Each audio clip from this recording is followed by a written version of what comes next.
gentlemen, may I have your attention, please? The show starts in 2.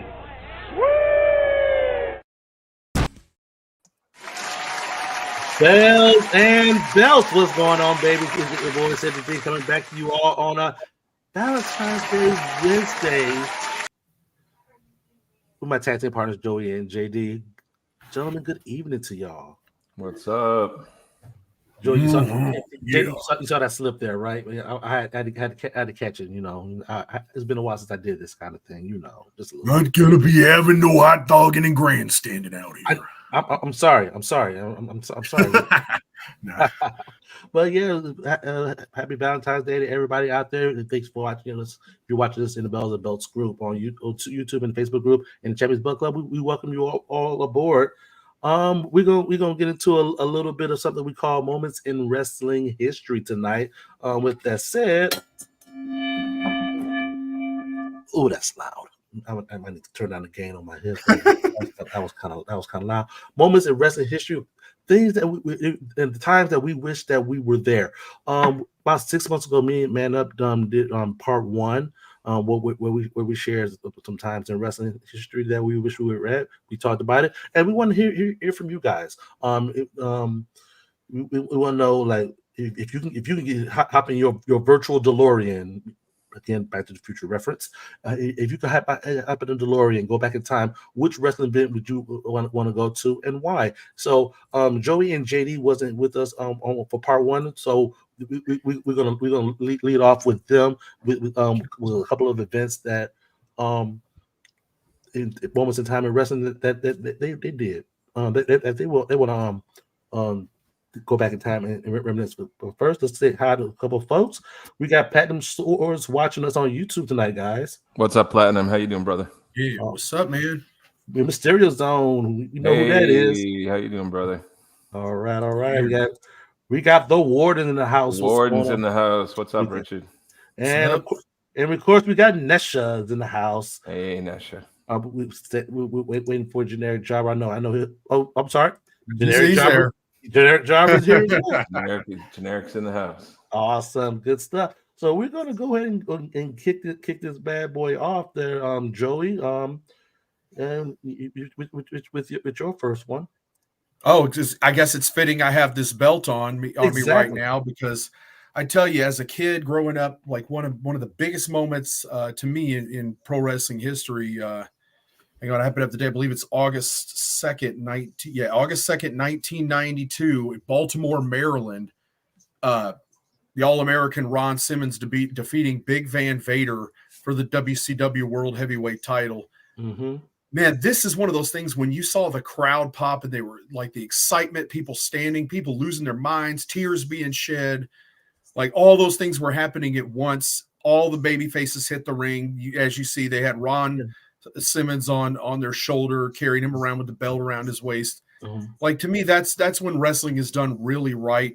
This came out of left field because this was originally the main event was supposed to be Sting getting his rematch against Van Vader for the heavyweight title, but that would have been right after the debut of Jake the Snake Roberts, who took Sting out of the match by, I believe, DDTing him on a chair, possibly more than once. I can't recall exactly. My brain is failing me on that one, but anyway, they ended up having a drawing out of everybody, to see who was going to face Big Van Vader, and it was Ron Simmons, who, ever since the end of the tag team of Doom, Ron had been on a big babyface push. Right. But it kind of came out of left field because, he had gotten a shot. He had gotten a shot at Luger when Luger was champion. He didn't really get a fair shot at it.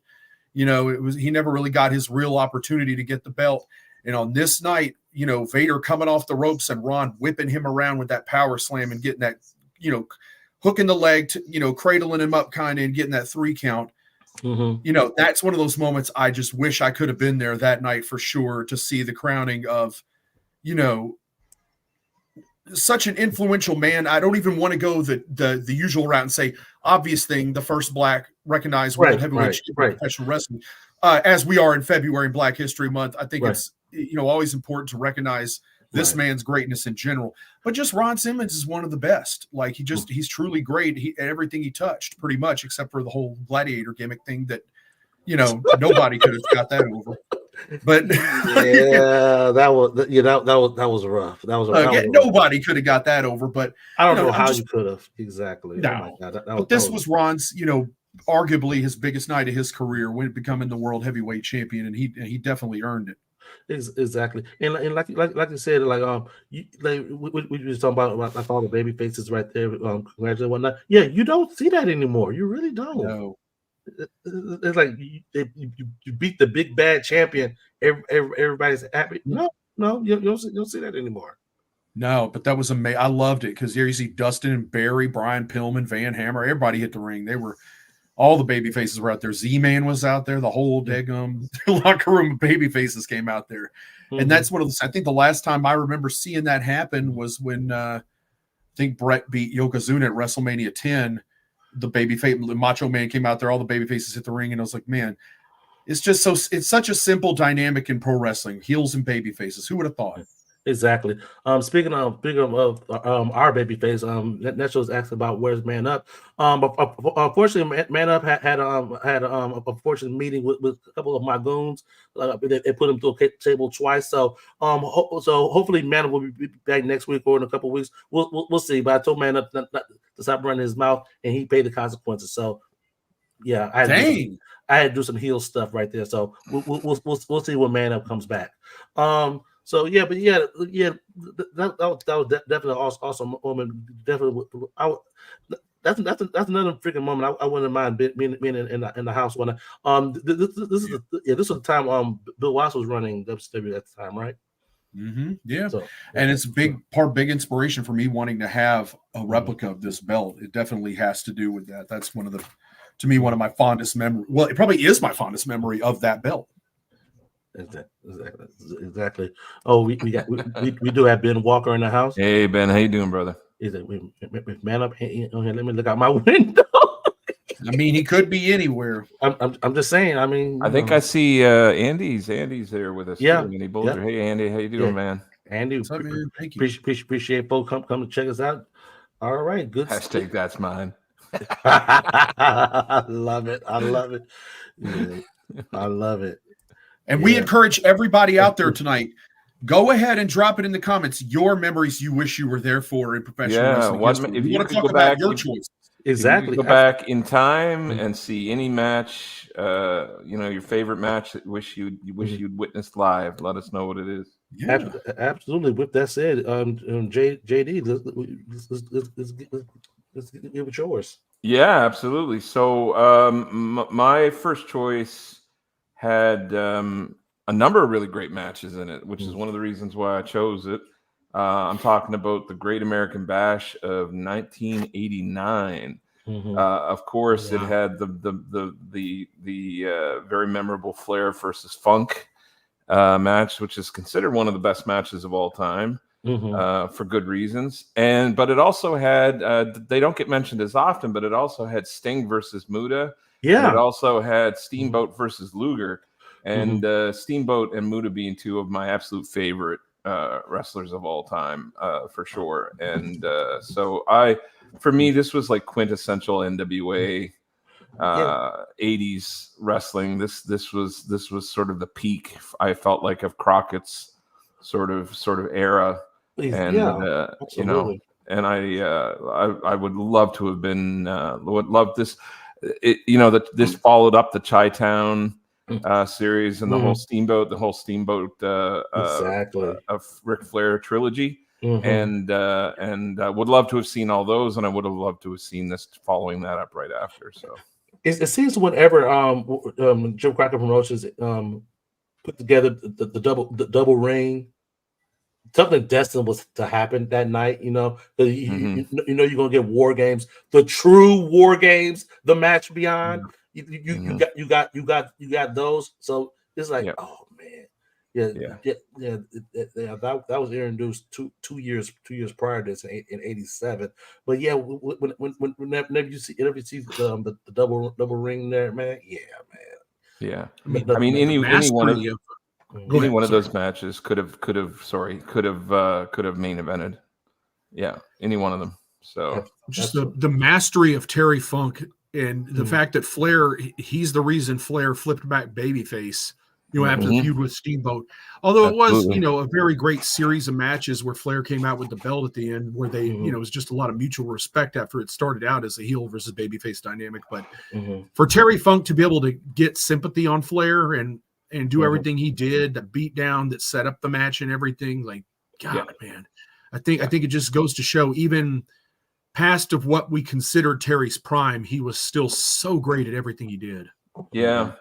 And I mean, you really did see with the Luger Steamboat match, you really saw how good Steamboat was, because he got a hell of a match out of Luger on that pay-per-view. And I mean, let's face it, the Luger wasn't exactly, burning the house down when it came to like technical matches, obviously. But right. Steamboat really got a great match out of him during that pay-per-view. It's an underrated match. And of course, Sting, and every time Sting and Muta were in the ring, it was magic. So they had such great chemistry and played off each other so well. So really great, amazing pay-per-view. I go back and watch it all the time. Absolutely. And it's those shows, like normally you watch one show and you be done with it. If you can go back in time and watch the show a second time, third time, fourth time, fifth time, that stuff is special, man. So yeah, absolutely. We're gonna go to the comments real quick. Give me a second. We're gonna go to the comments and we'll see what some of the. Oh yeah, that's a great one. That's a great idea. Yeah, when Hogan flipped Bash at the Beach. Okay, did any of y'all saw that coming? No. Hogan turning heel. No, it was the best. It was one of the best. It was one of the best turns I think historically of all time. Probably. I mean, people were legitimately throwing stuff in the ring and were absolutely like, furious. So exactly. Yeah. We had no idea Hogan could even be a heel. Like at this point, because 12 years or that he had any interest in being one. Mm-hmm. Yeah. Like there was no indication with his Hollywood career and his movies and his TV and everything else. It didn't look like he was really even looking to brand himself that way. And then all of a sudden that he's the third guy. It really did help cement that feeling of it being a WWE invasion in WCW. It really did. I mean, we were getting that impression from Razor and from Nash, for sure. But then when Hogan joined, they were flirting. They were flirting with it without saying it. But then it's like, okay, is this true? It's like it captured you. So absolutely, And I mean, it's a big part of them catching WWE and passing in the ratings. Absolutely, because it drew eyes to the product without question. Awesome. It turned it into must-see TV. Absolutely, I remember them days when I had a big old Magnavox TV. I had picture in picture. I had Raw on one, had Nitro on the other. With something I see something on Nitro, I flipped it to where I would. Yeah, so that was a crazy time, man. That was a crazy time. That those Monday Night Wars, man. Absolutely. And then Ben also mentioned Muta won his last. Oh yeah. Oh hell yeah! When was that? Give me some context on that one, JD, if you can. Oh geez, like I don't off the top of my head, I can't remember the date, but the match was Ben. Amazing. Give us the date. Ben, give us the date. There you go. Ben, do the this show is being give us a little bit of context. You all know I'm not the big 2008. 2008. Okay. Yeah, it was against. I remember that it was against Nakamura.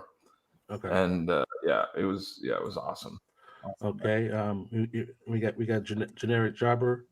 And there was the whole teacher-student dynamic in that too, which was awesome. When beat Tenzan to become the first man to simultaneously hold IWGP and Triple Crown titles. Oh, I didn't know that happened. That's great. That's a great choice. That's that would have been. He did. And speaking of that, I don't know if a lot of people know Kojima just won the MLW World Heavyweight title for the second time. I saw that. Yeah, like he's still going at it and formed a new tag team that's going to chase tag team titles too and stuff. So Kojima's not settling down anytime soon. Jeez.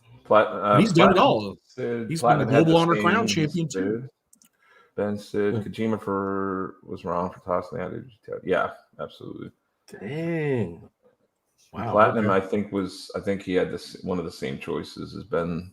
He's saying I was at that one. You were at that one, Ben?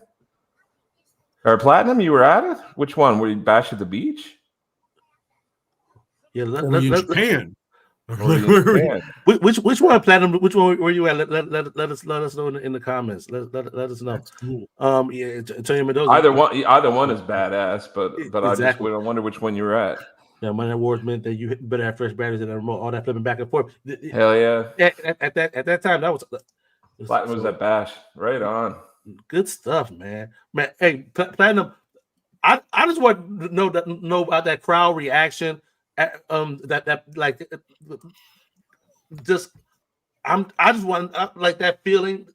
You just can't imagine what that's like. So hearing that someone was there, man, yeah, you just didn't see garbage get thrown in rings like that anymore. Like not in 1996, you didn't. Not on TV. So yeah, absolutely. So yeah, definitely like to hear about that.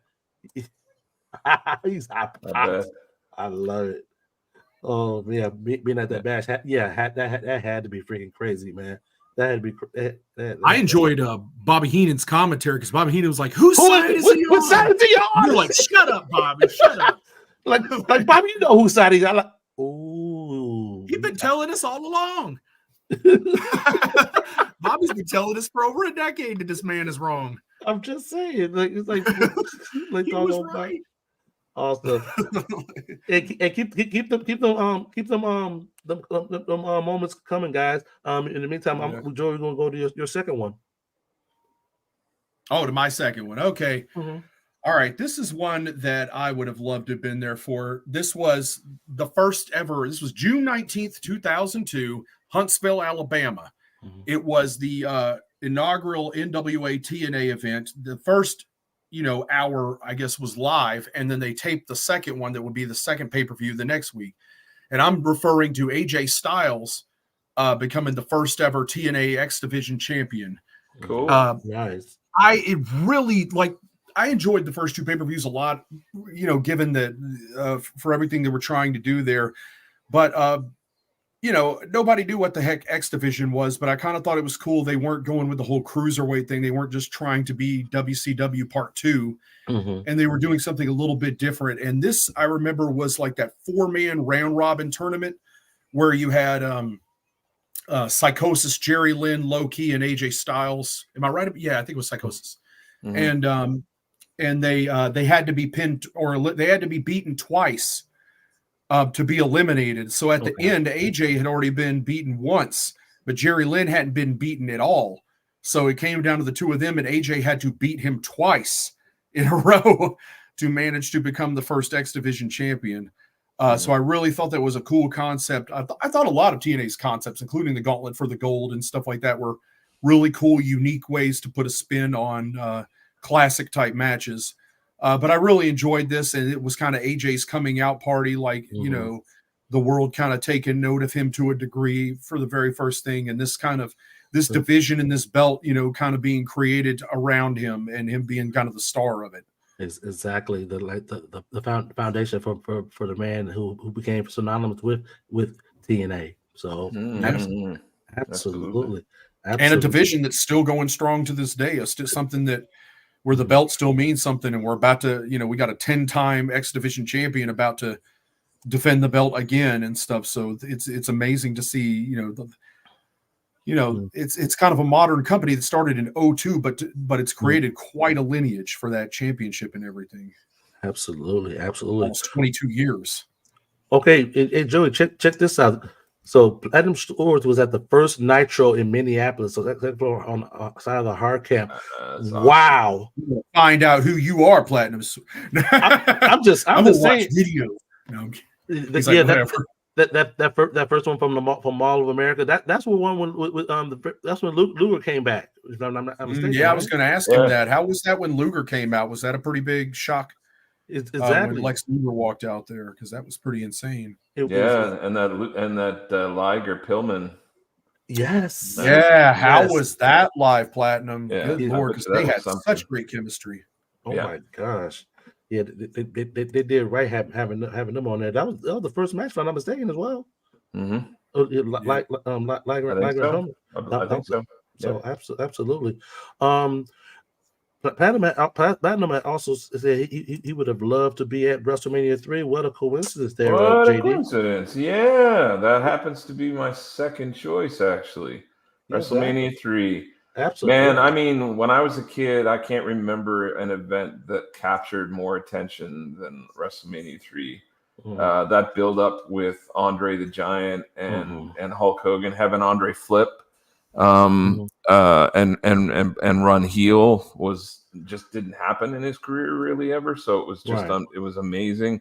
Hulkamania, I felt like this was the peak of Mhm. Hulkamania. Really, honestly, I felt like this is like everything they built from when he took the belt off Sheik Mhm. up to this match with Andre was sort of the real peak of this. Mhm. And you can say what you want to about the WWE, but I mean, this felt special. Like even watching it on TV and watching videos afterwards, the scale of it, Mhm. the size of it, The magnitude, just the magnitude of it. Yeah, it the, just felt like it felt massive. it So, felt like a huge freaking deal when they spanned out. Because this is mine as well. Back when I did the show with Man Up, y'all take a look at it. It's in the archives. When they span out and you see this multitude of of fans yeah. in the Pontiac Silverdome. Well, if you look at that picture down there at the bottom with Savage and Steamboat, you can see Yeah. it's people to the ceiling. Like it's just, It really is. yeah, it's crazy. People, and of course we've had bigger houses than this, Yes, yeah. in contemporary times, of course. Absolutely. But there was just something about that, the feeling of that, them coming down on those ring carts that they had, and that was a long ramp. Yeah, like that was crazy. That was long. Yeah. So, but it really did make it feel different. It made it It really did make it. And it's been a pay-per-view. It's been an event that I've been able to kind of grow up with because my tastes, of course, have gotten more refined as I got older. Right. I was all about Hogan and Andre when I was a kid, but now that Savage Steamboat match is just a gem. Yeah, and it's love, a gem. and I'll go back and watch it over and over and over and over and over again. It's one of my favorite matches of all time. It is. I'll say this though. Let me say this. I kind of was the opposite. I kind of used to be bigger on the Savage and Steamboat, but as I've gotten older, I kind of think Hogan Andre was a better match. Only because I feel like the finish on Savage and Steamboat was kind of lackluster for the build up and everything that happened. It's like they did all of this. Yeah. And then he beats him with a cradle.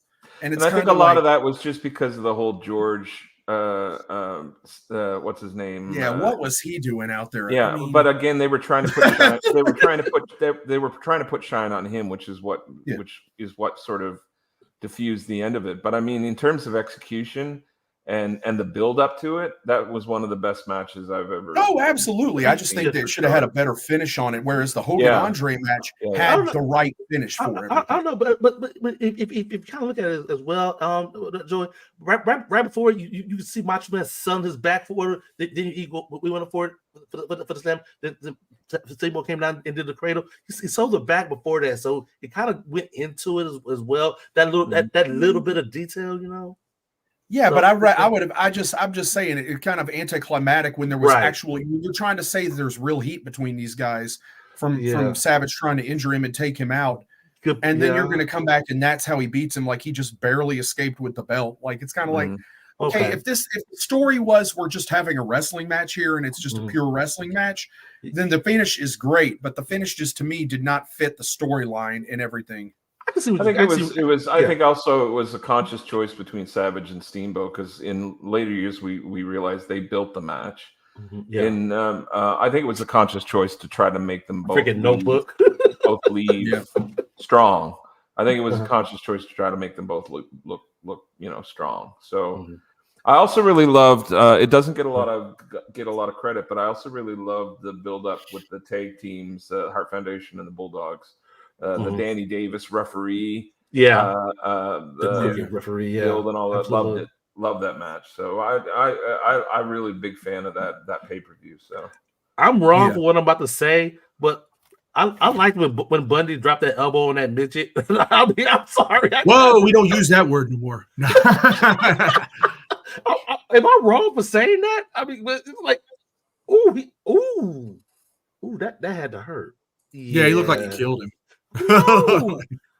but that little shit was kicking on messing with Bundy. It's like he was destined to get it though. He was. Dang, man, like how could yeah. but evil man. Yeah, freaking WrestleMania 3, man. Epic freaking card. Epic freaking card. That was held in Pioneer, Michigan, right from Detroit. Yeah, so that always has a special place in my heart. Which reminds me, don't y'all leave. Well, not only are we doing our moments, whatnot, we are doing a new belt day today. So we're advertising it. So y'all stay tuned for a new belt day. Y'all stay tuned. In the comments. Manum versus Tully, I quit match. # Tully didn't quit. Starrcade 1985. Nice choice, Ben. Yeah. Tully did not quit. He said yes. He was screaming yes. But he did not say I quit. So technically, that match is still going on. Technically, if you want to go there. Like how Zach Gowen can never be eliminated from the Royal Rumble because he only has 1 foot. Oh, come on, Joey. Are you serious? I should have said that as Jesse Ventura.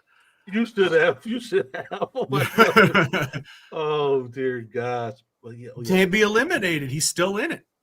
So what happened? So the nub got a hit as well. I mean, I'm an asshole. I'm sorry. You setting yourself up by putting him in the dang thing. Damn, Joe. Damn. I popped somebody. All right. All right. There you go. Oh man. All right. When Jerry Lawler lost Austin Idol in a hair versus hair titles steel cage match in Memphis. Right there. Lots of damn near riots happened in Memphis. I mean, there were a few of them. Jesus, the Mid-South Coliseum is like notorious for them, ain't they? I mean, it's gracious. Yeah. So absolutely. They believed in heat there. Trust me. Mm-hmm. Ben Walker has a message for you, Joy. Yeah. Definitely going. Well, you ain't got but one leg. It's true. One-legged man in the ass kicking contest. Okay. Alrighty. When Undertaker lost at WrestleMania. I've got something to respond to that with. Give me just 1 second here. Y'all go ahead. Okay. Oh, here it goes.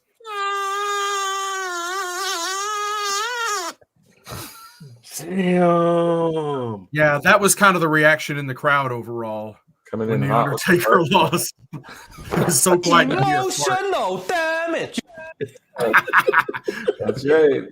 It was emotional damage because that guy that some people have claimed was Cedric in the audience. I know it's great. Like was not. It doesn't really look like it's not me. It's not me. I promise you, it's not me. I promise you, it wasn't. That guy had emotional damage though. Oh my gosh. Ooh, dang. Really, Platinum? Really? Really? It just gets worse. It's just getting worse. Oh, dear gosh. Oh, okay, Ben. Yeah, Ben's not sure. No. It was not. Oh, no. I knew we'd go get it started. Nope. That was not me. Sorry. It was not me. But yeah. I mean, they were letting Brock kill everybody at that time. I mean, he was pretty much he had God mode on that year. Mm-hmm. So I don't know how shocked I actually was about that. Mm-hmm. Yeah, it was a bad call in my opinion. Like there's that should have been a career building moment but they did it with a guy that's already made. You got to make a guy with that. That should have been like Roman. Imagine if Roman had beaten him as a heel. And and that's when he turned heel, or that's when stuff like that could have really started kicking off. Mm-hmm. But it's like Brock didn't need that rub. Brock was already a killer. Like, yeah, absolutely. Yeah. What else we did? Okay, was that your stunned up? No, it was not my stunt double. It was not me. It's not me. It wasn't a stunt double. It was some other guy who I guess who. Yeah. So Google it. Google the guy at WrestleMania when Undertaker lost. It's not me. It's not me. If you find out who it is, let's get him on the show. We try to get him on the show, but he was the picture of emotional damage after that. He was emotional. He was very emotional. If I were to choose, when he had his hand, one of them had their hands on the head, or was that him or whatever? Like, two. It would have been an only turned on Dusty. Okay, but set the picture for me on this one, Platinum. Because I'm what I'm thinking is this was 84. I want to say 84-ish, 84, 85-ish. I'm definitely thinking this is pre-Horseman. Give me some context on that one, Platinum.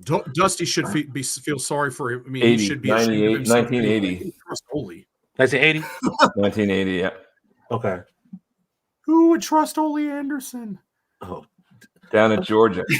Championship Wrestling. That sounds about right. July 26th, it says, 1980. Boy, you just a walking encyclopedia, Jay. Bam! I love it. I love it. On Johnny on the spot. I love it. I'll put it side by side with him. Yes, your choice. All right, Ben, you can let it go now. I'm just saying. That one, the Barry. Oh, that's a good one. Okay, let's dive. Yeah, the Barry Windham heel turn. Okay, Luger and Windham were the tag team champions. They were going against Tully and R.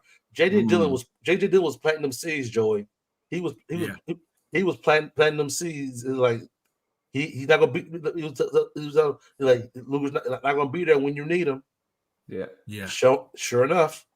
I just never bought Barry as a face. I just never did. I just, I mean, he was in the U.S. Express pretty good, but after that, I just never really bought it. So yeah, I'm glad they flipped him, honestly, because he was such a good heel. Although I'll say after that, when he teamed up with Dustin, I liked him as a baby face. I feel like Dustin was such a squeaky clean baby face. It rubbed off a little bit. He was able to get over with that. Yeah, but it never had the same. I don't know. He did. He did. Oh my gosh. Yeah. So, Barry had a clothesline anyway. Good. I just thought of one. I thought of one right now that if I could have been there, it's as much about the crowd and the venue as it would have been about the event. Would have been Heatwave 1998 ECW. Okay. So that's the RVD Sabu Hayabusa Shinzaki tag team match, and that's also that Taz versus Bigelow match. Okay. Oh yeah, when Bigelow went through the ring. Can you imagine being in that venue and them going crashing through that canvas and right down through? I mean, it's one thing you go to WWE with their production value. Absolutely. You kind of expect some of that stuff, Right. You expect lightning to hit graves and things like that. But sure, to have him go through that ring like that, man, and that was crazy. Yeah. What about another ECW one? The night Shane Douglas won the NWA World Heavyweight Championship. Oh, yeah. That would have been awesome. Oh my God, be there. That is a good one. And that wasn't a very big crowd or anything, but just to be in there, the air sucked out of the room and everything. Kind of like after you watch a banger of a tournament and he beats Too Cold in the finals. That's right. That's Alfonso at the ring on the side of the ring. The Japanese losers, daddy. He's still managing too. I saw him on Coastal Championship Wrestling. He's still getting around. He lives in Florida and he's still doing it. Absolutely. Awesome. Nice. Come on, Ben. You gotta show some love for the Dome Globe now. That one was ugly anyway. That's the one that didn't have grommets on it or anything, and it was it's like a very cheaply made Dome Globe. Another one I was thinking about, I mentioned to you guys backstage. Another one that I really loved was, I wish I could have been there, was one of the best double turns in wrestling history. Okay. Steve Austin versus Bret Hart. Yes, absolutely. At the WrestleMania 13. Absolutely. Man, I would have given anything to see that and see the crowd reaction to it, because I mean they had the crowd like right here the whole time. It was so well. So well done. It was in Chicago too. Because in Chicago, like back then, it was more. It was what do they call it? Well, they be called a defiant crowd. Go against the norms usually. Austin was getting cheered. When he came out, Bret Hart was lukewarm. Response when it came out. Then after that happened, after the business happened, that was total. That's a perfect example. I mean, Bret is such a genius if you really look at it. Like the way he put that match together, the way he did the finish. How have you ever seen somebody get over that highly in losing a match as Austin did? He lost, but he came out the winner of the night. Like he was that image of him in the sharpshooter with the blood pouring down his face. Yeah, that graphic is epic, man.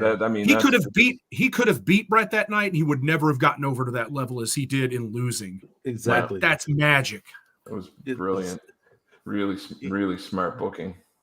That's mastery of Bret Hart in that storytelling and everything. He was such a ring general and so very good at telling stories. And another one too, just came to my mind too, is just the spectacle of it, to be in the crowd and just it would have been the Hell in a Cell Taker Mankind. The Mankind Taker Hell in a Cell match to have been there. Oh yeah, Cage and the going through all of that. Epic crash test dummy went through the freaking table. I mean, it's not great wrestling by no means, but it's like the spectacle of it would have been unbelievable, and just the crowd reaction would have been unbelievable. Gee, he literally tossed him off the top of that doggone cage. I'm like, oh wow, wow, and then went back off top, through the cage. Back to the big pop is when they cart him off after he's been thrown off the cage, climbed back up on the cage, been put down through the cage, and then they cart him off, and he comes back. That pop would have been unbelievable. Like when he got back, Yeah. Oh man. So absolutely. Yeah. Rock versus Cena. Both times, if I'm not mistaken, Nessa. Both times. I like the one with they built it up over the course of a year. So what you're saying is you wish you had been there to be sports entertained. Of course. You care about wrestling. I'm just messing with you, Nessa. But no, I'm not. Awesome. We made reference to it earlier, gentlemen. We was talking about the Bash 89, the Flair Steamboat series, the match that kicked it off at Chi-Town Rumble. Yes, man. I would have loved to have been there for that. God. Oh my! I still watch. For me, that was better than Savage Steamboat. Okay. I can see where. And I will give them a lot more credit because this match wasn't written down in a script or anything like that. This was the magic of Steamboat and Flair calling it in the ring, feeling the crowd out, knowing what to do. Exactly. Two absolute masters of professional wrestling. And I've listened to both of them say like before this here, like they wrestled freaking hundreds of times in the 70s, in Charlotte, in the Carolinas. But yeah, absolutely. Freaking Flair and Steamboat is freaking magic, man. Whenever they. And you're looking at one of the best heels of all time in wrestling and one of the best faces of all time. Were you Ben, there? You were there? Oh, Ben, you got to give details, bro. You got to talk about that, man. Oh my gosh, that was freaking. How was that? How was seeing Ricky the Dragon Steamboat become the world heavyweight champion? Like that had to have been freaking insane. And that was the thing too, because he had left the WWE, and we all felt, anybody that was a fan of his thought he was on his way to the world title in WWE, having won the Intercontinental Championship. And when that didn't pan out, and he ended up leaving, for him to win the NWA World Championship was huge. Yeah, big. I was waiting on, okay, Steamboat won the Intercontinental title. I was like, okay, he's gonna have a hell of a run, whatnot. Then I see he dropped the title to Honky Tonk Man, whatever reasons, whatnot. He was leaving, whatnot. He dropped the Honky Tonk Man. I was like, really? Yeah. I think if Steamboat, if he hadn't have got back on the road, come off the road so many times, he probably would have been champion more than once or had the opportunities to do more things. But this was the right timing. It only was, like a 3-month run for him to be the world heavyweight champion before it went back to Flair. But in that 3-month period, they did so much. It did a lot of big business. They had the Clash of Champions match in New Orleans in the Superdome. They had that. Then they culminated with Wrestle War. That was freaking magical, man. Yeah, so, awesome. That's awesome. Dusty Rhodes and Ric Flair. Which one exactly? Okay, we could talk about Starrcade 84. We could talk about Starrcade 85. We could talk about when he won the title in 86. So it's like which one? Is there a particular date of a match that you were at? So yeah. They had a lot of great chemistry. I feel like Tully had even better chemistry with Dusty. Exactly. So and with the whole baby doll. Yeah, I mean that whole dynamic, like that was Butchery and that no show he would have been actually champion. Now Honky Tonk Man. That's a rumor. I don't know how true that is. I don't think anybody that was in the know really confirmed it, other than like what I'd heard through interviews over the years from Ricky as well. I think he's shot on that a few times. That and I think I've heard through a couple of people that did booking at the time as well. He got pulled up. He wanted to go home because his son was being his wife was due to have his son, and he wanted to go home and have time off, and just at that same time as he had just won the strap, the IC strap, and so that's essentially what happened. He got pulled out of the program because he went home. So look, can't knock the man, but can't knock him at all. But it is that kind of. I mean, the entertainment business, and exactly, business is that kind of business where you have to strike when the time is the time, and if you don't, you often miss it. So Texas Stadium, Texas Stadium, Kerry Ryan beat a Flair for the NW title. I would have loved to have been around the crowd with a backslide. Yeah. 1984. Weird. I mean, it was a weird time because everybody was really like proud and happy and wanted Kerry to win the title. But with the passing of David before that, it was a strange event, man, because it just it's just that like everybody was grief stricken and upset and sad and mourning that loss, but then also trying to celebrate Kerry's win at the same time. It almost felt like that. It was for great reason, and it was a great way to memorialize his brother. But it was a weird atmosphere at that pay-per-view. Exactly. So, especially since they really had no intention of Kerry really being the champion, it was just kind of like they gave him the moment.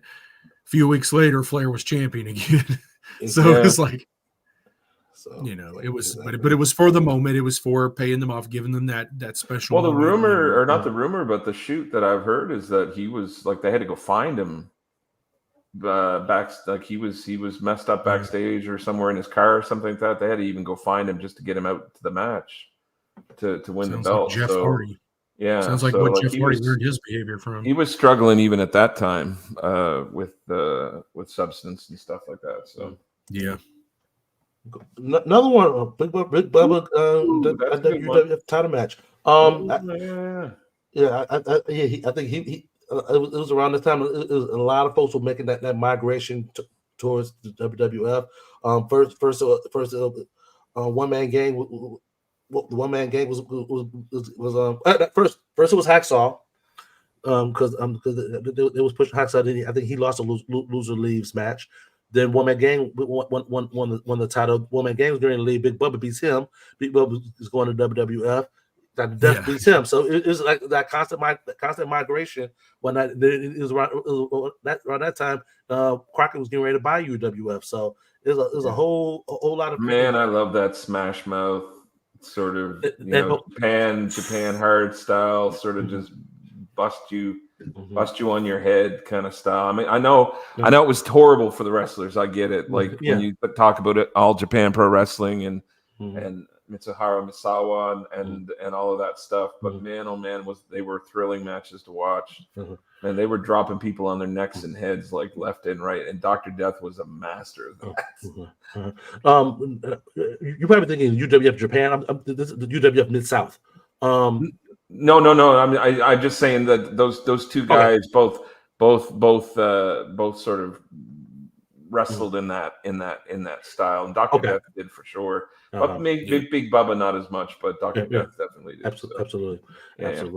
But I'll tell you one more. I know we're running close on time. We need to get new belt date in.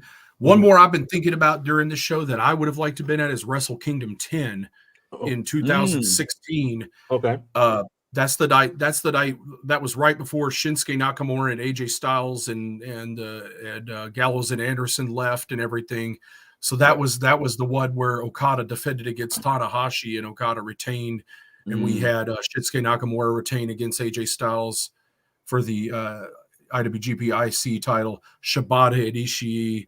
Like there was a lot of great matches on that, but just to see. That was still before I think Tanahashi really started to lose a lot of his abilities and stuff. So we got kind of an almost prime Okada. I'm not even sure Okada's in his prime yet, but I'm just saying, like he's I would say by that pay-per-view he was coming into it. Yeah. And Tanahashi kind of the tail end of his the tail end of his prime in it. And it felt like a passing of the torch too. Yeah, agree. Yeah, more of that. I would even say the next Wrestle Kingdom 11, I would say the same thing, actually. I mean, that was that's when we got our first Okada Omega match, when Omega was, not as beat up as he is now, and you were still you're getting those world-class matches from them. Yeah. Absolutely. Speaking of Japan. Yeah. Oh, that would have been awesome. Dang. That would have been awesome. Ooh, I know one. Speaking of all, go for it. Vader against Hansen. Ooh. Okay. Pick one. but just to be in the sumo hall and see Hansen against Vader. Oh, I would have loved to have seen those matches. Any one of them. I love it. Okay, Jason Cortez. Good evening, man. Welcome. Awesome.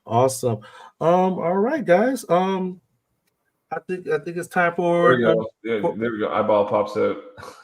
That one. Yeah. Oh, I just saw that clip the other day. Oh, it's so bad, but it's so good. But it's so bad. Love it. Good stuff. All right. To kind of set this. Oh, one. I got one more. Then we're gonna go to New Bell Day. All right. So, let's go back to Star Wars 1982 in world class. This right here. The cage door slam heard around the world. Kerry Von Erich ring player for the NWA. How long did that feud last? That lasted like 8 years, I think. I think I read somewhere 8 year feud. When does that ever happen? Oh my gosh! But yeah, it's like after that they were off. They were off to the races with the Von Erichs and the Freebirds and world class. They was printing money at that point, man. Mm-hmm. They was printing money. So yeah, that's my contribution to. I wish I was there that night. Shoot. And Gordy let that door fly. If you go back and look at it, he was like, wham. He ain't protect that now one bit. He let that door fly. Like if your head's there, your head's there. It's gonna be what it's gonna be. But you're that close to the crowd. That's the art of professional wrestling. When you're that close to the people, you have to lay it in. Exactly. They don't do that now, but that's how it should be done, in my opinion. Yeah, you definitely got to make them believe, man. You definitely got to make them believe. So, absolutely, and it worked. It absolutely worked there worked. for sure. Shoot. So yeah, guys. I love shows like other shows like that going down memory lane. We appreciate everybody from their input whatnot. But you know what? It's time for Yes. a new belt day. So to kind of set up I got a new belt. To give folks a kind of idea as to where I went with this. Up top you see the old AWA World Tag Team titles. You also see the United States Heavyweight title. I think that I'm mistaken. That I want to say that was used in Japan, if I'm not mistaken. The American Heavyweight title that was used in Texas, if I'm not mistaken. So I kind of took a little bit from all of these belts, all of these, to do some custom to add on to my Michigan custom Michigan collection. So I have the Michigan Tag Team Championship. Nice. So give yourself full screen there, brother, so we can see. Oh yeah, absolutely. Yeah, full screen. Yeah. All right. So nice. Let me move this out of the way. So this is triple stacked. So I got the one plate, I got the main plate, and I got the medallions in the middle. Same on the side plates as well. I went with 3 different types of plating on this belt. So I got nickel. I got a nickel base. I got the antique plating on for the main plate, and I got 24 karat gold plating for all the medallions on the main plate and on the side plates as well. Nice. So let me get up close for that real quick. Yeah, show it all. I like the gems; those are very nice. This thing is heavy as hell, guys. This thing is heavy. So I just want to show that I love the etching on those side plates, man. That looks tight. acid etched. Nice. That's Who's the maker on that one? The maker, of course. This is big time Zubair right here, man. Big time belt. There you go. Big time belt. So just want to show that triple plating, that triple stack rather, right there. That's where you can get one. Yeah. Speaking of Zubair. Nice, lovely triple crown belt there, Ben Walker. We saw your video from Big Time Belts. Beautiful. We got to see the back side of that belt too. Now I saw something interesting on the back of there. Oh yes, It's big because this is custom. This is custom work, Joe. You know this deal, right? Wait, so not TV accurate? Unless you show me a Michigan Tag Team title that look like this. I'm just saying. But yeah, got Croc backing on the back. Nice. It's always nice. Solid choice. It's really good. Yep. Absolutely. Good. Yeah. It looks really nice leather. Nice leather. Nice floppy leather. Oh, absolutely, man. Like that. Soft. This thing soft as butter. This thing is freaking huge, man. It's heavy as hell, dude. So that bad was this rest up here is freaking a chore. It's a freaking chore. So yeah. So absolutely. So that was the hey, Ben, this is for you. Ben, this is for you. Ooh. That's for you, Ben. Mac. Back slap. So that's my new belt day. I'm gonna put this ad of space on the wall for it with my Michigan heavyweight title that I got from Zubair and the Motor City television title I got from him. So yeah, Zubair is the guy. Zubair's the guy. Big time belts. Muhammad Zubair does excellent work. Go over to join him, get a belt, mention me. Take good care of you guys. Absolutely. Yep. That's pretty exceptional. That's who you want to look at right there if you're looking at territory style belts. Yeah, like that type of thing right there. He nailed it. Did a great job, man. Old school, yeah. So on top of this one, he did Ben's triple crown belt. Yeah, that's a nice looking belt, man. That 3 mil stack triple crown. It looks great. Exactly. Ben, you're going to show that off on Spanning the Globe? I got to see more of that belt. Were you? Yeah, absolutely. All right, guys. We got through everything. Well within the time limit. So I'm definitely kudos to us. So, good deal. He did my WGP. Nice. I saw that in the group. That picture of that turned out really nice. Ain't that thing clean? Yeah, that thing is. Yeah, I was talking about that one the other day. Like I was blown away when I saw that's a really nice belt. Best one I've seen. Best one I've seen for sure. So, Yeah. so can't go wrong with big time belts. So awesome, good stuff, good stuff, guys. We appreciate everybody for tuning in this week with us here on Bells and Bells. If you watch us on YouTube, make sure you hit the like button for this show. Drop comments and give a look at our videos. We're growing this thing. Joey just did a short yesterday or day before yesterday, right, Joey? Yeah. So if we can get to 1,000 subscribers, I don't have it in the room with me to show right now, but if you go back and look at our shorts, you can see it was very recent here, last couple of days. So when we get to 1,000 subscribers, I'm going to be doing a raffle in the Facebook group. But you do have to be a subscriber on YouTube, and we have to reach 1,000 subscribers to give away 10 pounds of gold, the NWA World Heavyweight Title belt I've had for about 5 years. So definitely that's going to happen. We're going to give away an actual belt. We are Bells and Belts.